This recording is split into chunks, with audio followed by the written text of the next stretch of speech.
Bismillahirrahmanirrahim. Alhamdulillahi rabbil alamin. Wassalatu wassalamu ala al-mab'uthi rahmatan lil alamin. Nabiyyina Muhammadin wa ala alihi wa sahbihi wa man tabi'ahum bi ihsanin ila yaumiddin, amma ba'd. Alhamdulillah, kita masih melanjutkan pelajaran kita dalam mempelajari ilmu al-fiqh. Masih dalam membaca kitab Umdat al-Ahkam karya al-Imam Abdul Ghani al-Maqdisi rahimahullah. Masih dalam pembahasan tentang fiqhul ibadat, fikih tentang ibadah. Karena namanya ilmu fikih itu para ulama membaginya menjadi dua. Ada fiqhul ibadat dan ada fiqhul muamalat. Kita masih dalam pembahasan fiqhul ibadat. Masih dalam kitabus shalah dan alhamdulillah kita sudah menyelesaikan pembahasan tentang bab al-mawaqit. Terdapat berapa hadis dalamnya? 6 ya.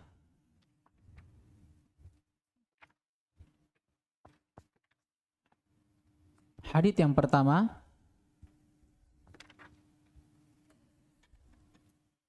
ada hadis Abi Amr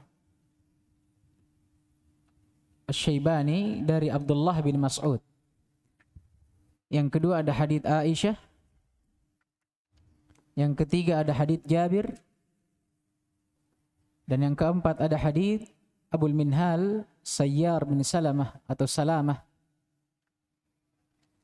Dan yang kelima ada hadits Ali radhiyallahu taala anhu. Kemudian berikutnya ada hadits Abdullah ibn Mas'ud. Dan yang terakhir hadits yang ketujuh hadits Abdullah ibn Abbas.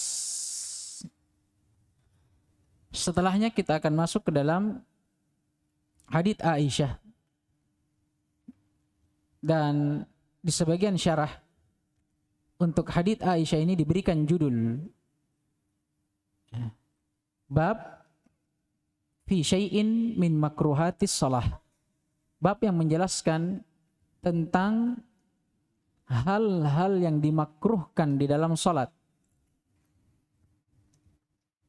Karena memang sejatinya kalau kita lihat pembahasan dari hadits Aisyah dan apa yang datang setelahnya dari hadits yang sama, ini membahas tentang makruhnya seorang yang salat dalam keadaan makanan telah disuguhkan kepadanya.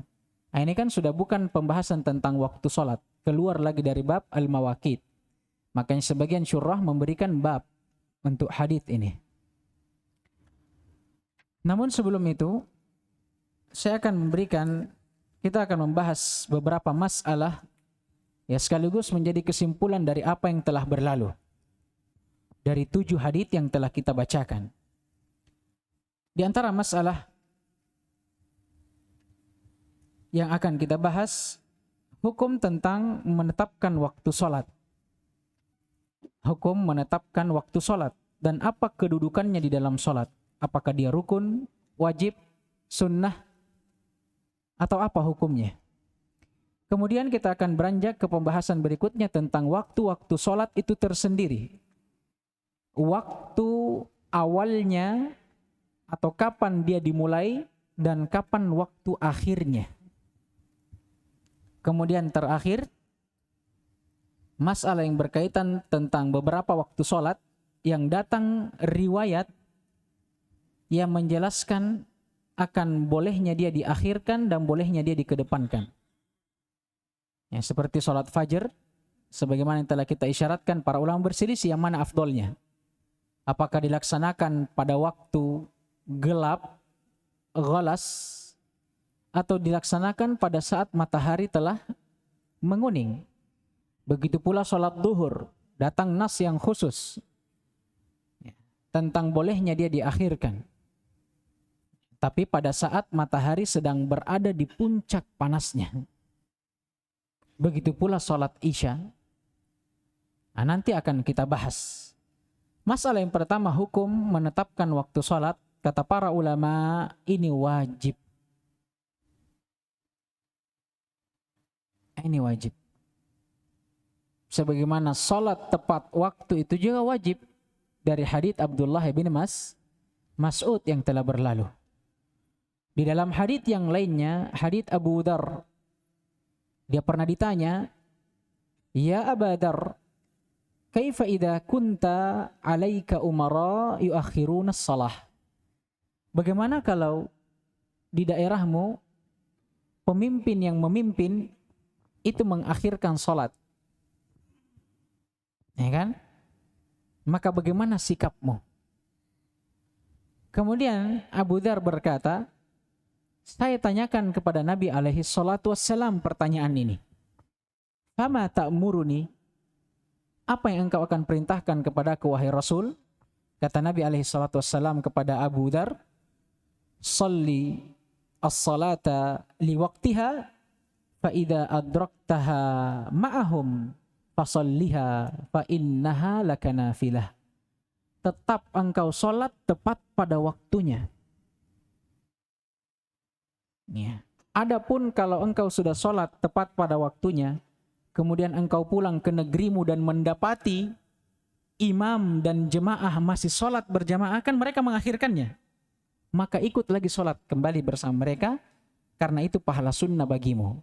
Syahidnya mana? Shollis salata fi waktiha. Dirikanlah sholat itu pada waktunya.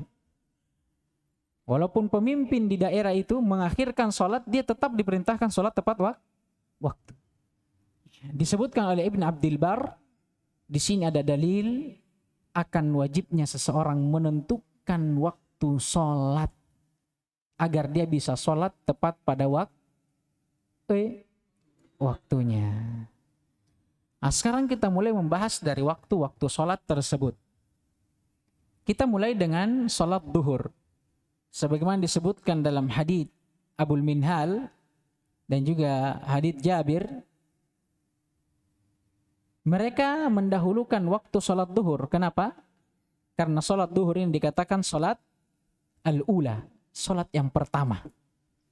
Paham ini? Jadi kita mulai dari waktu duhur.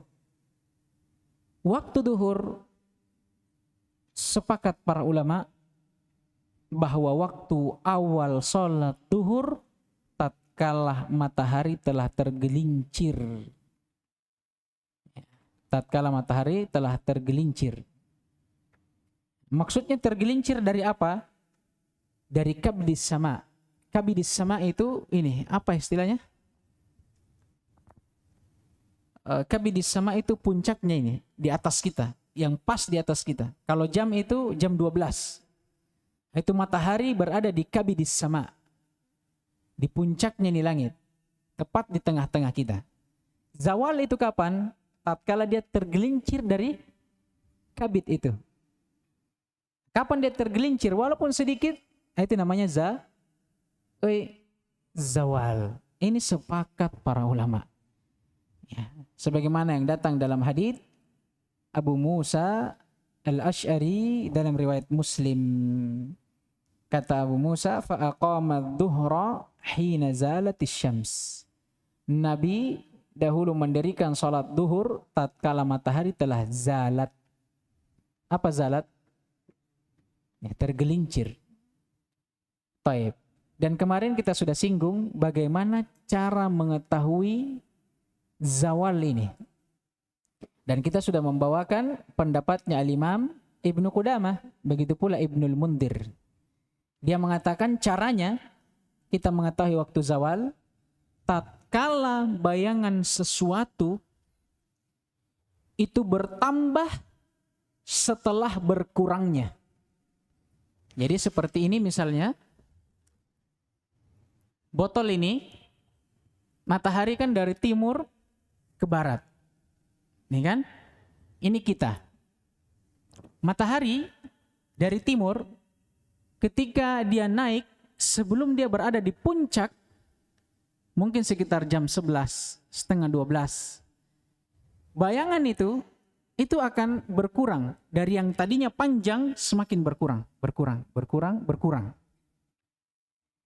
Kapan dia berhenti berkurang?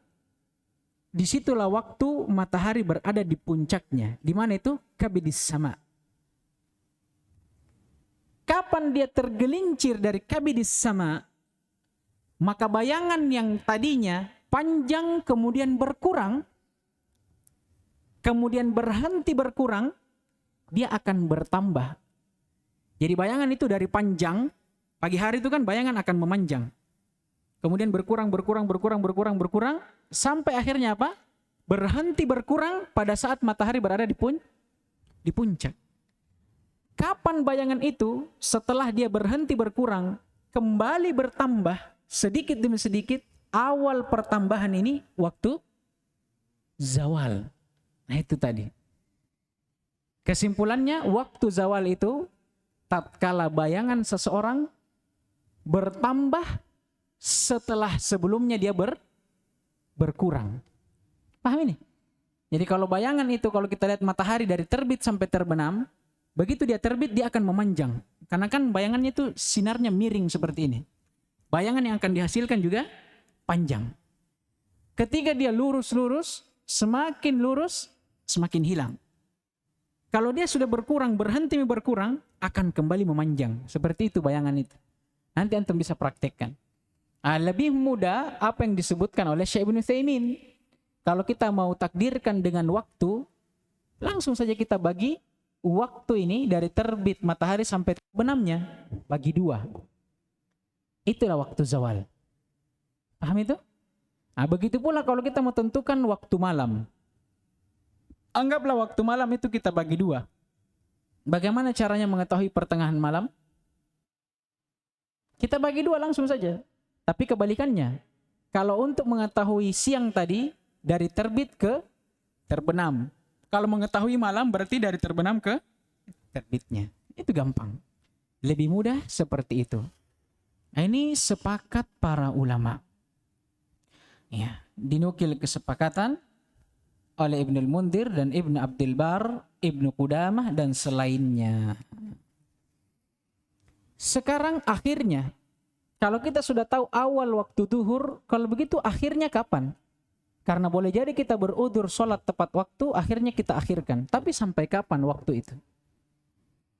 Disebutkan banyak pendapat oleh para ulama, tapi yang paling rajihnya, tatkala bayangan sesuatu itu sudah sepanjang dengan apanya? Dengan apa istilahnya? Dengan jasadnya, dengan datnya. Paham ini? Tatkala sesuatu atau bayangan sesuatu itu panjangnya sama dengan zatnya. Tadi kan kalau zawal, bayangan sesuatu yang tadinya dari panjang kemudian berkurang, kembali memanjang. Dari zawal ini kita hitung nih, kapan bayangan yang bertambah dari waktu zawal sama panjang dengan zatnya. Disitulah akhir waktu duhur. Ini pendapat yang rajihnya. Walaupun banyak pendapat yang lain. Ini sebagaimana hadits yang diriwayatkan oleh Ibnu Umar atau Imam Muslim dari Ibnu Umar. Nabi alaihi salatu wassalam bersabda, "Wa waqtu dhuhri idza zalatis syams." Waktu duhur itu kalau matahari telah tergelincir. Wa kana dhillur rajuli katulihi ma lam yahduril asr. Sampai bayangan seseorang itu panjangnya sama dengan orangnya. Paham ini? Jadi ini waktu duhur. Mulai dari zawal sampai bayangan itu sama dengan panjang orangnya. Malam yahduril asr, selama belum masuk waktu asar. Ini akhir dari waktu duhur.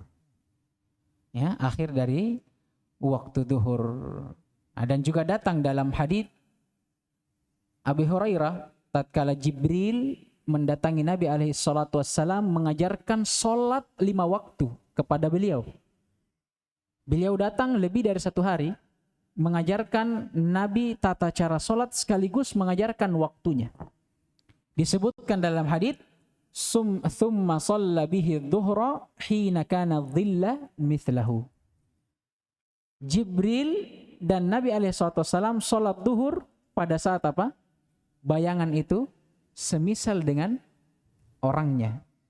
Jibril mengajarkan waktu darurat sholat duhur di sini. Bukan tepat waktunya ini ya, waktu akhirnya. Karena Jibril datang 2 hari. 2 kali dia datang. Dalam keadaan dia pimpin Nabi SAW sholat, mengimami beliau dari duhur sampai subuh. Dengan waktu yang berbeda. Di awal kali datang, dia sholat di awal waktu. Di kali kedua datang, dia sholat di akhir waktu. Ini untuk apa? Memberikan ilmu kepada Nabi bahwa sholat itu begini waktunya. Ada waktu awal dan ada waktu akhirnya. Ini untuk akhir sholat duhur. Tapi perlu diketahui, bayangan tadi itu tidak dimasukkan bayangan yang pada saat waktu zawal. Paham gini? Kan tadi akhir waktu duhur, tatkala bayangan sudah setinggi dengan zatnya. Tapi hitungan ini tidak diikutkan bayangan yang pertama muncul tadi pada saat zawal. Paham ini? Anggaplah bayangan muncul pada saat zawal 10 cm. Tingginya antum 150. Kapan akhir waktu zuhur? Tatkala bayangan sudah setinggi antum 150. Tapi tidak dimasukkan waktu zawal tadi. Berarti ditambah. 150 tambah berapa? 10. Berapa berarti? Itu tadi. Itu perlu diingat. Jadi jangan dimasukkan tadi itu bayangan pada waktu zawal. Itu dikeluarkan. Paham ini? Paham tidak? Baik. Pembahasan berikutnya awal waktu asar. Kita berpindah. Tadi waktu duhur, sekarang waktu asar lagi. Kalau dalam hadits hanya dikatakan waktu asar itu tatkala matahari naqiyah, bersih dari cahaya putih. Maksudnya dia terang. Nah, kalau di sini lebih dibahas lebih dalam lagi. Para ulama juga berselisih, tapi yang paling rojihnya awal waktu asar itu adalah akhir dari waktu duhur. Kapan tadi akhirnya waktu duhur? Tatkala bayangan sudah sama panjang dengan zatnya, ditambah dengan bayangan zawal tadi. Akhir waktu duhur ini, kata para ulama, dan ini pendapat yang rojih, itu juga awal waktu asar. Nah, ini pendapat yang rojihnya. Sama berdalilkan dengan hadits Abu Hurairah Ibn Abbas tentang mengimaminya atau Jibril yang memimpin Nabi SAW di dalam sholat rawatibnya, sholat fardunya. Kata beliau, wa atahu hina kana dhilla mithla syakhsihi. Jibril datang kepada Nabi pada saat bayangan seseorang itu semisal dengan orangnya. Fasana'a kama sana'. Kemudian Nabi SAW mengikuti apa yang dilakukan oleh Jibril. Ya, maksudnya sholatnya. Fataqaddama Jibrilu wa Rasulullahi wa khalfahu wan nasu khalfuhu. Maka Nabi pun mengikut Jibril dan manusia para sahabat mengikut kepada Nabi SAW. Syahidnya mana? Yang di awal tadi. Nabi didatangi oleh Jibril di waktu apa? Bayangan sepanjang dengan datnya. Intinya awal waktu sholat asar, akhir dari waktu duhur. Itu saja. Kalau begitu kapan akhirnya asar? Sekarang kita masuk di akhir waktu asar. Sama, permasalahan diperselisihkan. Tapi yang paling rojihnya, kata para ulama, selama matahari itu belum menguning. Matahari itu kalau dia sudah mau terbenam, itu kan dia berubah warnanya menjadi menguning, kemudian orange, baru ke merah. Begitu merah, tenggelam, hilang. Matahari kalau dia terbenam, warnanya itu akan menguning, tapi dengan kuning yang mendekat ke merah. Ini kalau dia terbenam. Selama dia belum masuk ke warna ini, itu masih waktu asar. Kapan dia sudah menguning yang mendekati merah, itu sudah tanda terbenamnya matahari, akhir dari waktu asar. Tidak boleh lagi orang sholat asar di situ. Ini akhir dari waktu asar. Dan haditsnya jelas dari Ibnu Umar, Nabi SAW bersabda, wa waktu sholatil asri malam tasfirru asyams. Waktu sholat asar itu selama matahari belum menguning. Paham ini? Baik. Sekarang waktu maghrib. Kapan waktu maghrib? Sepakat ini. Tadi waktu subuh, sepakat atau tidak? Waktu subuh, waktu duhur, sepakat atau tidak? Sepakat. Waktu asar diperselisihkan. Perselisihkan kan? Nah, sekarang waktu maghrib, sepakat para ulama. Dia didirikan pada saat matahari telah terbenam. Ini sepakat para ulama. Dinukil kesepakatan oleh Al-Imam Ibnul Mundir dan Ibn Abdil Bar. Dalilnya jelas. Disebutkan bahkan dalam hadits yang telah kita baca, wa waqtul maghribi idza zalatis syams. Kalau matahari telah apa kata Aisyah di sini? Idza wajabat. Kalau matahari itu telah wajabat. Wajabat ay saqatat. Dia telah terbenam. Ini kalau waktu maghrib. Sekarang akhirnya kapan? Tadi kan awalnya, sekarang akhirnya. Nah, di sini berselisih lagi para ulama. Tapi yang rajih, akhir waktu maghrib tatkala cahaya telah hilang. Tatkala cahaya syafaq telah hilang. Syafaq itu ikhwah, cahaya merah. Tatkala matahari terbenam tadi kita bilang warnanya apa? Akan menguning. Setelah dia terbenam, dia menguning, dia akan berubah menjadi merah. Warna merah inilah yang dikatakan oleh para ulama asy-syafaq. Selama warna merah ini masih ada waktu maghrib. Tapi kapan merah itu sudah hilang, langit sudah hitam, ini sudah masuk waktu isya. Habis waktu maghrib di situ. Ya, sebagaimana hadits Ibnu Umar juga, kata Nabi SAW, wa waqtul maghribi malam taghibis syafaq. Waktu maghrib itu adalah sepanjang cahaya merah itu belum hilang. Berarti kapan dia hilang? Masih ada enggak waktu maghrib? Tidak ada lagi. Masuklah waktu isya. Dan yang terakhir, waktu sholat isya. Kata para ulama, tatkala maghrib telah hilang, di situ pula waktu awal isya. Ini pembahasan kita hari ini. Oh, masih ada waktu fajar ya? Masih ada waktu fajar. Nah, sekarang akhir waktu isya. Nah, ini juga banyak orang yang belum paham ini. Ya, akhir waktu isya. Bahkan ada orang yang sholat isya begitu adzan pertama subuh. Nah, ini dipertanyakan apakah masih boleh atau sudah tidak boleh. Nah, memang para ulama berselisih dengan perselisihan yang kuat. Tapi yang paling rajihnya, wallahu ta'ala alam, yang mengatakan bahwa akhir sholat isya itu sampai pertengahan malam. Sampai pertengahan malam. Karena di antara para ulama ada yang mengatakan waktu isya sampai terbit fajar.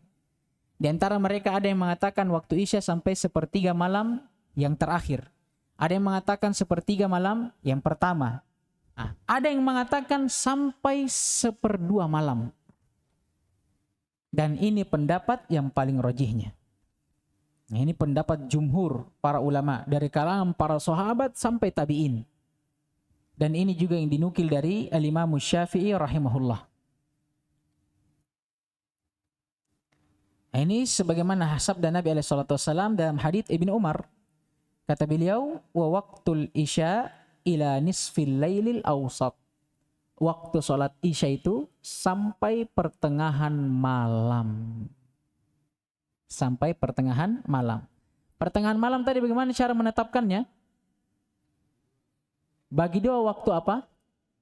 Antara terbenam sampai terbit. Anggaplah matahari kita sekarang terbenam dari jam 6, terbit misalnya jam 5. Ya, berapa jam berarti?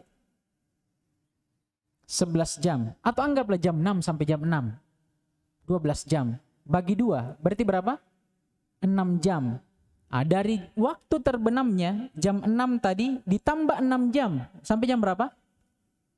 12. Itu akhir waktu sholat isya. Di luar daripada itu bukan sholat isya lagi namanya, tapi sholat qadha. Itu pun kalau ada udzur. Paham ini? Baik. Kemudian masuk di waktu subuh. Waktu subuh jelas. Ya, waktu subuh jelas. Tatkala cahaya telah muncul. Tapi perlu dibahas, cahaya di waktu subuh itu ada dua. Ada namanya fajar kadhib, ada shadiq. Dan yang diinginkan fajar shadiq. Apa itu fajar shadiq? Cahaya yang membentang dari ufuk ke bawah. Dan cahaya yang semakin lama akan semakin terang. Berbeda dengan fajar kadhib. Fajar kadhib dia cahaya yang menjulang ke atas. Dan semakin lama akan semakin hilang. Ini waktu subuh. Dan yang terakhir tentang perselisihan yang mana yang paling afdol telah kita sebutkan. Ada yang mengatakan yang afdol kita laksanakan pada saat matahari menguning. Ada dalilnya. Asfiru. Kata Nabi, tunggu sampai matahari menguning. Tapi dibantah. Yang benarnya kita sholat tepat pada waktunya. Bagaimana hadis pada asfiru? Banyak jawabannya. Di antaranya yang diinginkan dengan asfiru ay tahaqqiqu atau haqqiqu, pastikan waktu subuh itu telah masuk. Jadi asfiru bukan dipastikan sampai menguning, tapi pastikan cahaya fajar itu telah ada. Supaya kita tidak sholat di luar waktu. Jawaban yang kedua lebih jelas. Maksudnya asfiru, tunggu sampai menguning, bukan tunggu menguning baru sholat. Tapi maksudnya sholat tepat waktu sampai matahari menguning. Disebutkan dalam hadis Abul Minhal, Nabi SAW itu sholat subuh, ya kan, sampai seorang itu bisa mengetahui teman duduknya. Dan beliau dahulunya membaca 60 sampai 100 ayat. Paham tidak? Berarti akhir waktu sholat subuh Nabi dahulunya itu sampai matahari menguning. Paham gini? Nah, ini selesai masalah di sini. Nah, ini sudah disebutkan semua masalah tentang waktu sholat. Nah, ada pun masalah tentang sebahagian sholat yang dikedepankan atau diakhirkan, seperti sholat duhur. Maka untuk sholat duhur kata para ulama, itu dia terikat dengan illah. Karena Nabi SAW memerintahkan mengakhirkan sholat duhur itu karena panas yang menyengat. Makanya lafadz hadisnya juga beridu bis sholah. Tunggu sholat itu sampai matahari dingin. Maksudnya diakhirkan. Adapun kalau sholat isya, maka kata para ulama, ada di antara mereka yang mengatakan itu kalau ada udzur kita akhirkan. Tapi di antara mereka juga ada yang mengatakan itu mutlak. Mau ada udzur atau tidak, memang yang lebih afdol diakhirkan. Karena sabda Nabi SAW, laula an asyukka ala ummati la amartuhum bihadihi shalah hadihil waqt. Andai kata bukan karena saya takut untuk memberatkan umatku, maka saya akan perintahkan umatku sholat isya di waktu ini. Di waktu apa itu? Pertengahan malam. Paham? Nah, maka kata para ulama, hadis ini mutlak. Tapi perlu diketahui, jangan kita jadikan alasan untuk tidak sholat berjamaah. Adzan isya di masjid, antum pergi berpendapat, Nabi bilang afdolnya diakhirkan, saya sholat sendiri saja. La. Ya, ini hukum secara umum, secara global. Adapun kalau sholat berjamaah telah ditegakkan, itu harus dikedepankan. Paham ini? Karena kan diakhirkannya sholat isya wajib atau afdoliyah? Afdoliyah, bukan wajib. Wajib atau afdoliyah? Afdoliyah. Sholat tepat waktu afdoliyah atau wajib? Wajib. Yang mana dikedepankan? Wajib daripada afdoliyah. Baik, sekarang kita masuk ke pembahasan berikutnya. Afonnya ini panjang. Semoga bermanfaat karena banyak dari kita yang tidak tahu ini. Ya, banyak dari kita tidak tahu ini. Nah, pembahasan yang terakhir tentang waktu sholat yang ditetapkan oleh pemerintah. Bagaimana? Nah, yang disebutkan oleh para ulama bahwa kita ikuti apa yang telah ditetapkan oleh pemerintah. Di samping daripada bentuk ketaatan kita kepada pemerintah, pemerintah juga menetapkan itu bukan dari mimpi. Mereka meneliti itu. Itu diteliti itu. Diperhitungkan memang. Kapan waktu duhur jatuh, kapan waktu asar jatuh.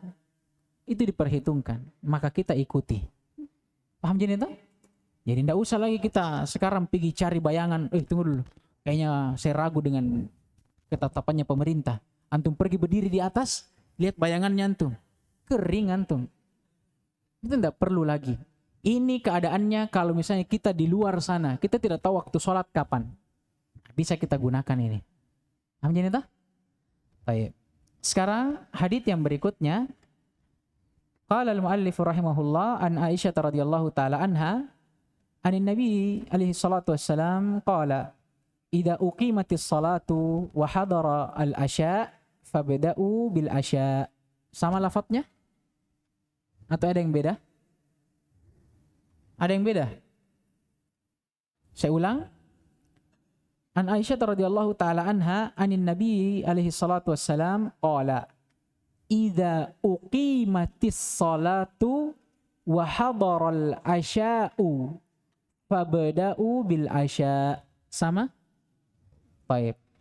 Wa ani bin Umar nahwuhu. Dari Aisyah radhiyallahu taala anha, Nabi alaihi salatu wassalam pernah bersabda, tatkala salat telah ditegakkan, azan telah dikumandangkan, wa hadaral asya, tapi bersamaan dengan makanan malam telah dihadirkan. Maksudnya telah disiapkan, disuguhkan. Kata Nabi alaihi salatu wassalam, fabda'u bil asya. Maka mulailah dengan apa? Makan terlebih dahulu. Wa an ibnu Umar nahwuhu, dan yang semisal dengannya dari Ibnu Umar radhiyallahu taala anhuma. Sebagaimana yang telah kita isyaratkan, hadits ini itu sudah terputus dari pembahasan al-mawaqit. Tidak termasuk lagi dalam bab waktu-waktu sholat. Nah, sekarang dia masuk ke dalam hal-hal yang dimakruhkan di dalam sholat. Di antaranya ini, makruh bagi seseorang yang sholat memulai sholatnya dalam keadaan apa? Makanan telah disuguhkan, disiapkan. Kenapa? Tentunya ada illah, ada sebabnya. Disebutkan oleh para ulama, karena namanya sholat itu ikhwas sekalian, itu perlu kekhusyuan, ketundukan, ketenangan, perlu hadirnya hati di dalamnya. Ya, perlu kehadiran hati di dalamnya. Sebagaimana firman Allah Subhanahu wa taala, wa aqimis sholata lidzikri. Dirikanlah salat untuk apa? Mengingatku, bukan mengingat nasi ayam, nasi daging, nasi apa lagi?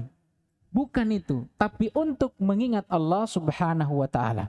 Dalam ayat yang lainnya kata Allah, wala takum minal ghafilin, dan janganlah kalian menjadi orang-orang yang lalai.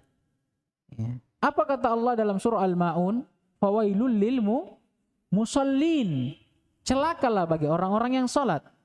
Apakah semua orang yang salat celaka? La. Tapi orang salat yang apa? Alladzina hum fi salatihim sahun. Orang-orang yang dalam salatnya lalai. Sembarang dia pikir. Paham ini? Dan di dalam hadits yang lainnya Nabi alaihi salatu wasallam bersabda, "Inna fis salati la syughla." Sungguh dalam salat itu terdapat kesibukan yang sangat. Kesibukan apa? Berzikir kepada Allah, tunduk, khusyuk di dalam salatnya. Bahkan dijadikan tumaknina itu apa? Rukun dari rukun salat. Orang yang salat kayak ayam itu tidak sah salatnya. Belum sentuh tanah jidatnya sudah diangkat kembali. Ayam.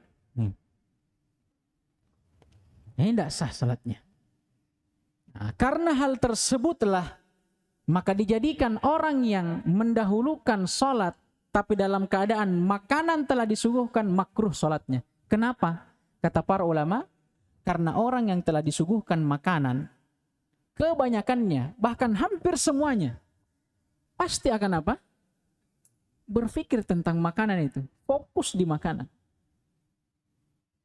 Ketika dia salat, akhirnya apa? Lalai dengan salatnya. Dalam salat dipikirkan makanan. Makanya akan datang di hadis setelahnya, makruhnya salat seseorang karena menahan makanan itu tidak terbatas hanya pada makanan. Termasuk juga di dalamnya apa? Menahan kencing dan buang air besar. Kenapa? Karena sama ilahnya. Menyibukkan seseorang dari salat. Nah, ini inti dari hadis. Menyebutkan di antara apa yang memakruhkan salat seseorang, yaitu menahan makanan atau memulai salat dalam keadaan makanan telah disiapkan.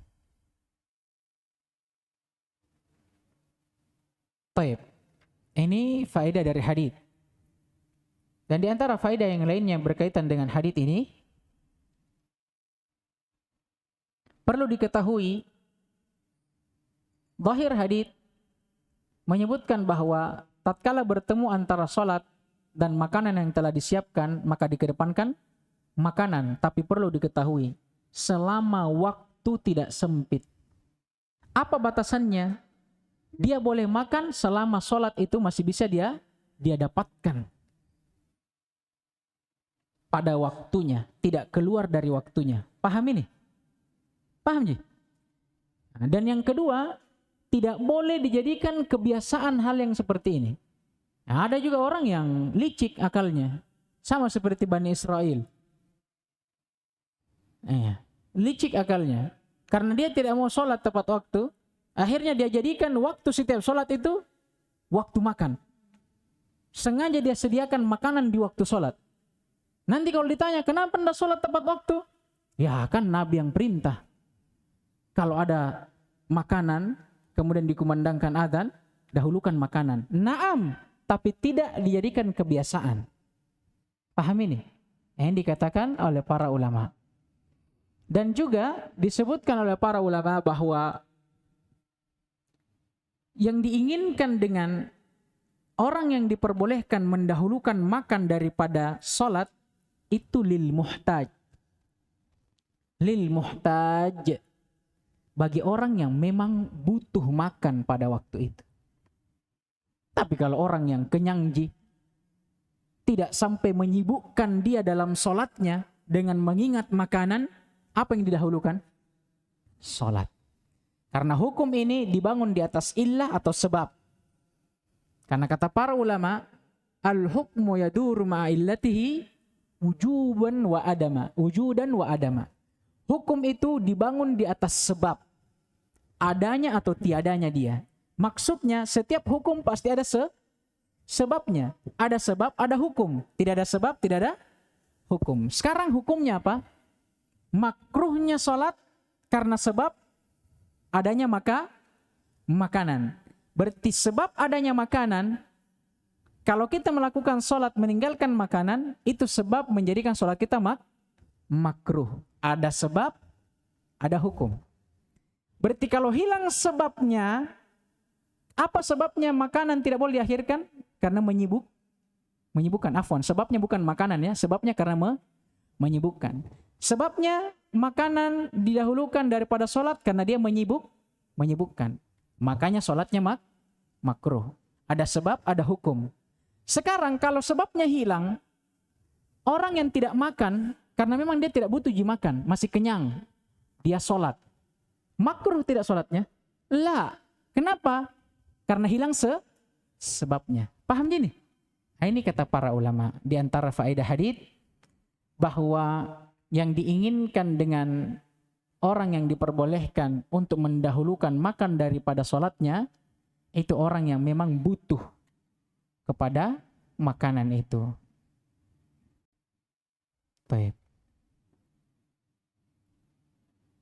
Walaupun ini diperselisihkan ya, tapi jumhur ulama yang berpendapat dengan ini tadi. Dia muqayyad bil hajah. Dia dibolehkan bagi orang yang memang punya hajat. Kalau tidak ada hajatnya, tidak sampai menyibukkan dia dari sholatnya, dia dahulukan sholat.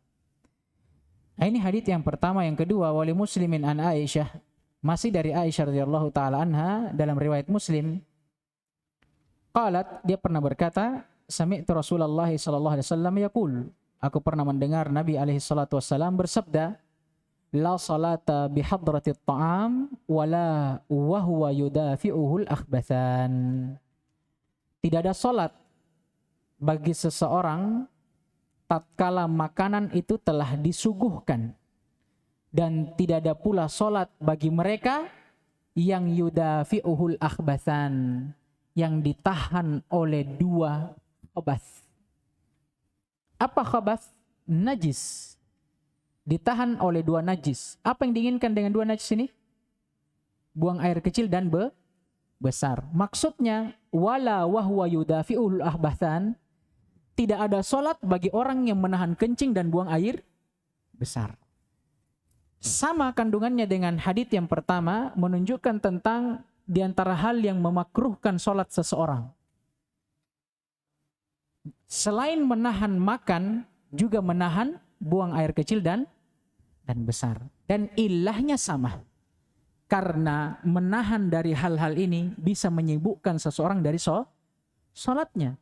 Sedangkan sholat itu tidak boleh ada kesibukan lain kecuali sholat itu sendiri. Sebagaimana dalil yang telah berlalu. Ya, kata Allah, wa aqimis sholata li dzikri wa la takum minal ghafilin. Dan kata Nabi alaihi salatu wassalam, inna fis sholati la syughla. Ini semua sama. Ini semua sama. Terakhir, masalah para ulama berselisih tentang hukum sholat dalam keadaan menahan hal ini. Apakah dia makruh atau apakah dia batal dan harus diulang? Orang-orang Zahiriyah, begitu pula Syekhul Islam Ibn Taimiyah rahimahullah, mereka beranggapan akan tidak syahnya sholat bagi orang yang menahan hal ini. Menahan makan atau menahan lapar, menahan buang air besar atau buang air kecil. Siapa yang melakukannya, batal salatnya. Batal salatnya. Hanya saja keduanya berbeda. Keduanya berbeda.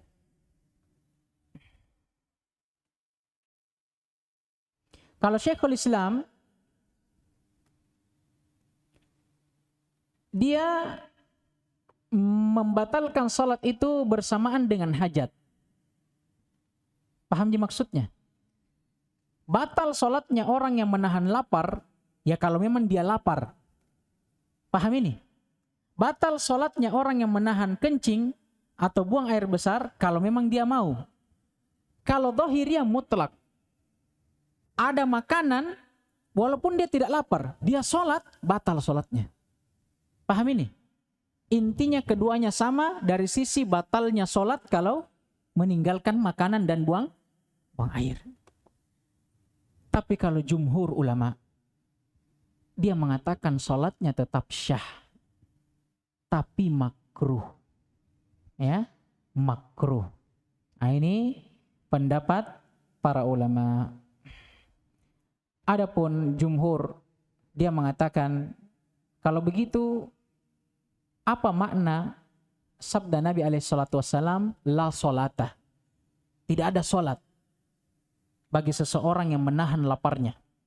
Kata para jumhur, la solata kamilah. tidak sempurna sholat seseorang. Bukan la sholata sahihah, tidak syah sholat seseorang, bukan itu. Tapi yang diinginkan kesempurnaannya. Jadi yang dinafikan di sini bukan dinafikan keabsahannya, tapi yang dinafikan adalah kesempurnaan sholatnya.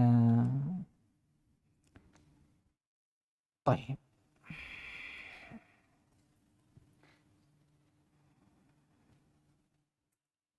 Dan ini ada satu faedah Masya Allah disebutkan oleh Imam As-Sun'ani rahimahullah.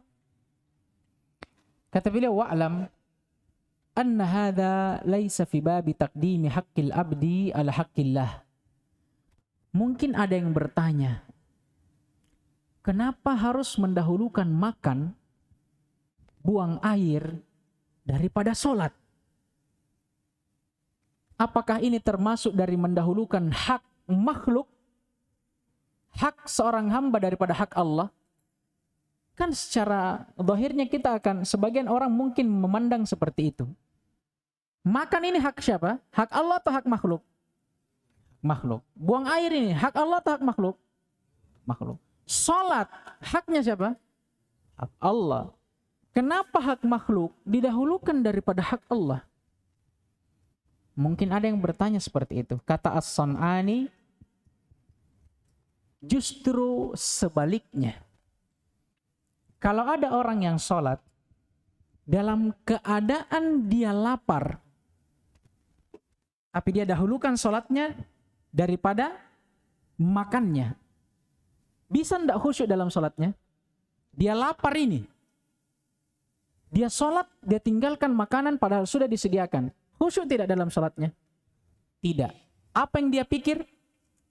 Makanan. Kata Sun'ani, apa bedanya? Yang kedua ini lebih parah. Karena justru dalam sholatnya, di dalam ibadahnya kepada Allah yang harusnya dia fokus, dia khusyuk, dia tunduk, tumaknina dalam sholatnya, seharusnya dia berikan kepada Allah haknya, tapi yang terjadi apa? Dia malah ingat makanan. Yang mana lebih parah? Yang kedua tadi. Daripada antum ingat sholat dalam makan dalam sholat, lebih bagus antum makan dulu, baru antum sholat. Supaya apa? Bisa khusyuk di dalam sholatnya. Tapi perlu diingat, makan juga itu, ya tahu diri juga. Apalagi kita tahu bahwa makan kita ini nanti akan ada sholat setelahnya. Ya makan secukupnya. Karena ada orang juga makan, niatnya supaya kuat sholat, khusyuk sholat. Tapi kelewatan khusyuknya. Ya. Sampai dulu ada saya dapati seorang ikhwah, kita tarawih. Tarawih, orang sudah rakaat terakhir, kita sudah salam semua. Dia masih tahiyat terus. Lamanya itu. Sampai saya senggol seperti itu, baru dia langsung salam. Enggak boleh. Paham gitu? Baik. Sampai di sini insyaallah, karena waktu juga sudah hampir lewat. Ainam. Naktafi bihadzal qadar. Subhanakallahumma bihamdik. Asyhadu an la ilaha illa anta astaghfiruka wa atubu ilaik. Waffaqallahu al-jami' lima yuhibbuhu wa yardah.